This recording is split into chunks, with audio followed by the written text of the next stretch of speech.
नमस्कार। आज हम राजस्थान की रजत बूंदे जो कि अनुपम मिश्र के द्वारा रचित पाठ है, इसका अध्ययन करेंगे।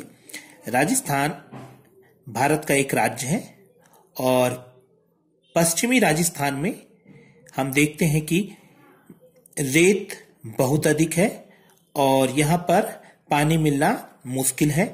और इसी रेतीले भूभाग में जो पानी की बूंदें हमें जल के रूप में प्राप्त होती हैं, जो पीने के उपयोग में लाई जाती हैं, उसी को रजत बूंदें अर्थात सिल्वर ड्रॉप्स ऑफ राजस्थान के नाम से यहाँ पर संबोधित किया गया है कि एक तरीके से जल की बूंद बूंद कीमती है।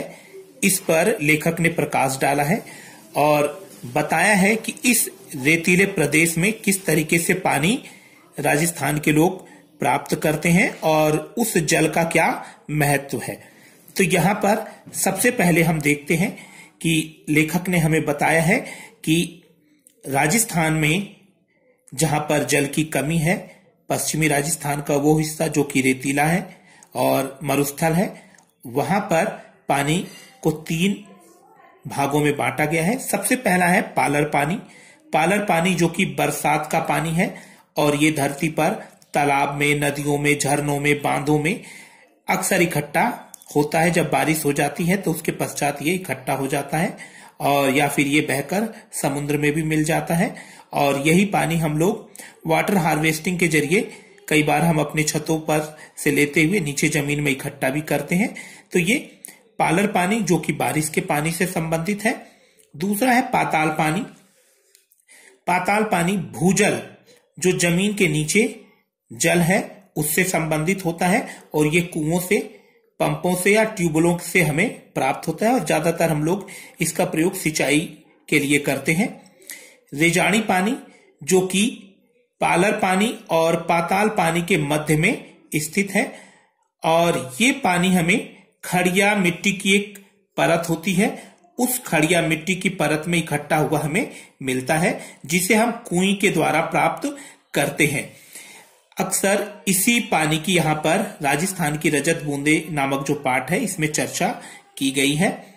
ये जो राजस्थान का पश्चिमी इलाका है जो कि मरुस्थल प्रभावित इलाका है, जल की कमी है, यहाँ पर जमीन के नीचे, रेत के नीचे खड़िया मिट्टी की परत चलती है और इसी खड़िया मिट्टी की परत में जब बारिश होती है तो पानी जमीन के अंदर जाता है और वो खड़िया मिट्टी की परत के ऊपर सुरक्षित रहता है और यहां तक कुएं खोदकर इस पानी को प्राप्त करने का प्रयास किया जाता है। यही रेजाड़ी पानी है और ये जो कुएं खोदने वाले लोग हैं इनको चेजारों के नाम से जाना जाता है। जो कुएं खोदते हैं और जो रेजाड़ी पानी को प्राप्त करना आसान बनाते हैं उनको चेजारो कहा जाता है। यहां पर हम बता दें कि चेजारो किस तरीके से कुएं खोदता है।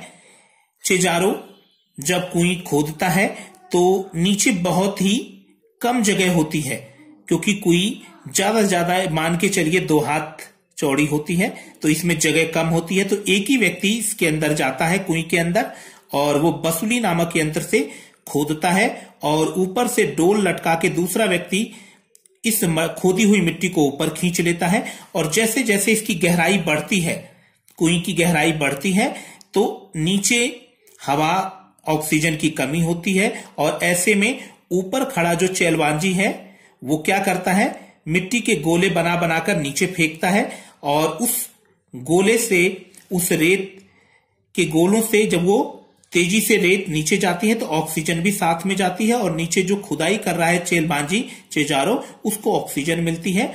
और इस तरीके से जो नीचे ये व्यक्ति खुदाई कर रहा है ये अपने सर पर एक हेलमेट भी पहने रहता है, जिसको जो है ये एल्युमिनियम का हो सकता है या फिर किसी और धातु का हो सकता है, जिसे टोप कहते हैं। और उससे ऊपर से जो मिट्टी फेंकी जा रही है उससे उसका बचाव भी होता है और मिट्टी निकालते समय यदि कुछ गिरे तो उसे चोट ना लगे। इस तरीके से कुएं खोदने का प्रक्रिया ये चेजारो लोगों के द्वारा किया जाता है। हम देखते हैं कि चेजारो लोग क्या करते हैं, कुछ जगह पर कुइयों में रस्सी लपेट देते हैं जिससे कि ये मिट्टी इसके अंदर धसके नहीं। और ये कुइयों की खुदाई ज्यादातर खड़िया मिट्टी की चट्टान तक ही की जाती है। खड़िया मिट्टी जहां होती है वहीं पर कुई में हमें पानी प्राप्त होता है। तो इसमें कई जगह ये रस्सियां लपेट दी जाती हैं जिससे कि मिट्टी धसके नहीं। कई जगह ईंटें भी लगा दी जाती हैं, हमने इसमें तीसरी कुई में ईंटों को लगाया हुआ दिखाया है। और कई जगह जहां पर रस्सी या फिर ईंट लगाना संभव नहीं है वहां पर बड़ी बड़ी जो लट्ठे होते हैं लकड़ी के वो लगा दिए जाते हैं जिससे कि मिट्टी धसके नहीं। और कुई जब चिजारो लोग खोदते हैं तो डेली इसकी खुदाई की जाती है और डेली इसको जो है उसी पूरी कुई एक दिन में नहीं खोदी जाती है। कुछ हाथ खोदने के बाद उसकी चिनाई कर दी जाती है, फिर कुछ खोदने के बाद चिनाई कर दी जाती है। और जिस दिन खड़िया मिट्टी तक ये खुदाई हो जाती है उसके बाद इसमें जब पानी आने लगता है तो ये चिजारो ऊपर आ जाते हैं। और ये दिन सम्मान के लिए खुशी और उत्सव के साथ मनाया जाता है। चिजारो को उपहार दिए जाते हैं और साथ ही साथ उनका सम्मान किया जाता है। जब भी खेत की फसल कटकर आती है तो चिजारों को उनका हिस्सा दिया जाता है और भोज का भी आयोजन किया जाता है। तो साल भर ये नहीं कि बस चिजारों ने कुई खोद दी तो उनका काम खत्म हो गया। साल भर चिजारों का सम्मान किया जाता था। जब कुई खुदवाई जाती थी और उसमें पानी आ जाता था तो इसके बावजूद भी इतने से ही समाज में उनका काम खत्म नहीं होता था, बल्कि समाज के लोग इस जल तक पहुंचाने के कारण चिजारों का सम्मान भी करते थे और साल भर उन्हें कुछ न कुछ उपहार दिया करते थे।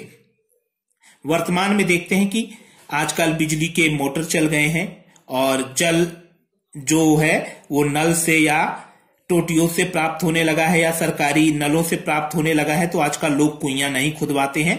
तो ऐसे में चिजारों का आजकल के समय में जो ये पुश्तैनी काम है अब वो बदल चुका है। अब वो बेचारे मेहनत और मजदूरी करके अपनी जीविका चलाते हैं और एक तरीके से चिजारो लोग अब अप्रासंगिक हो गए हैं। अब कोई खुदवाता नहीं है तो इनका सम्मान भी अब उस समाज में इतना नहीं है जितना कि पहले राजस्थान के समाज में इनका सम्मान होता था, क्योंकि लोग पानी की बूंद बूंद के लिए तरसते थे। तो जब कुई चिजारो लोग उनके लिए खोद देते थे तो फिर वो उस कुई की एवज में चिजारों का पूरे साल भर सम्मान करते थे। अब यहां हम देखते हैं कि कुई और कुएं का अंतर क्या है। तो कुई हम देखते हैं कि खड़िया मिट्टी तक खोदी जाती है। कुआं ये देखिए भूजल यानी पाताल तक खोदा जा रहा है। कुई में रस्सी लपेटी जाती है जबकि कुएं पक्के होते हैं। और ये कुई जो होती है कम चौड़ी होती है, कुआं ज्यादा चौड़ा होता है। कुएं को ढकना आसान होता है, कुएं को ढकना संभव नहीं होता है। और इस कुएं से महज 24 घंटे में हम 3 बाल्टी पानी प्राप्त कर सकते हैं।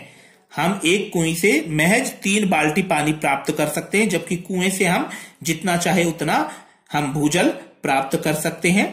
और अब हम इस कुएं को और इस कुएं के आकार को हम देख सकते हैं कि दोनों के आकार में जमीन आसमान का अंतर है। और कुएं से जो पानी प्राप्त होता है वो 24 घंटे में हमें सिर्फ 3 बाल्टी पानी ही मिलता है। अब ग्राम समाज का इस कुएं खोदने पर नियंत्रण है। क्यों नियंत्रण है? क्योंकि खड़िया मिट्टी की इस परत में सीमित मात्रा में जल होता है और इससे 24 घंटे में 3 बाल्टी पानी ही निकाला जा सकता है। यदि कुएं अधिक खोद दी जाएगी तो इस जल का बंटवारा हो जाएगा और कुइयों में पानी निकाल पाना संभव नहीं हो पाएगा, क्योंकि अगर अधिक कुइयां खुदेंगी तो हो सकता है इससे 2 बाल्टी ही पानी मिले, अधिक खुदेंगी तो 1 बाल्टी पानी मिले और उस पानी को निकाल पाना संभव नहीं होगा। इसलिए ग्राम समाज भूजल के इस सीमित साधन के कारण ही इस पर नियंत्रण रखती है कि ज्यादा लोग कुइयां ना खुदवा सकें और जितनी खोदी गई हैं उन्हीं का इस्तेमाल अच्छी तरीके से किया जा सके। इस तरीके से हमने इस पाठ में देखा कि जल की बूंद बूंद कीमती है और किस तरीके से 3 बाल्टी पानी के लिए राजस्थान के चिजारो लोग जल तक लोगों को पहुंचाते हैं और किस तरीके से उनका सम्मान किया जाता था और ये जल कितना कीमती है। हम वर्तमान में देखते हैं कि शहरों में 3 बाल्टी पानी तो लोग नहाने में ही खर्च कर देते हैं, कार धोने में खर्च कर देते हैं, सड़क धोने में खर्च कर देते हैं। अब इस समाज का सोचिए जो 24 घंटे में 3 बाल्टी पानी पीने का प्राप्त कर रहा है, किस तरीके से अपने जीवन का निर्वाह पानी के इस कम पानी के साथ कर रहा है, जो हमें सोचने पे मजबूर करता है कि जल कितना कीमती है और इसकी बूंद बूंद हमें बचानी चाहिए।